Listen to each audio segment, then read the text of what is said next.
बात बतावे कि तू पति के साथ रहबू कि देवर के साथ रहबू? हम ससुर साथे रहे नहीं यार उतना ज्यादा हो देवर ना भतार के झमेला लमसा हो हम साफ कहो तन ससुर है पर हो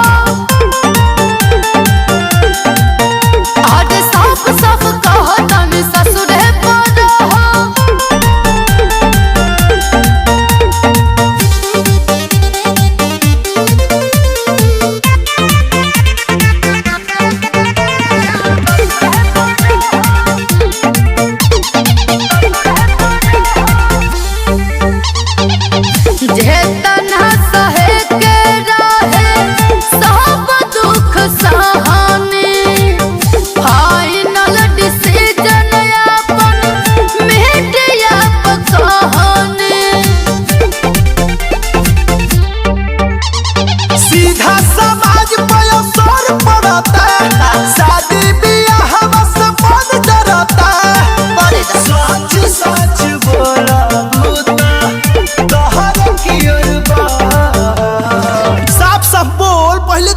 ससुर पर हबे हम ससुर साथे रहे ये सब क्या देखना पड़ रहा है?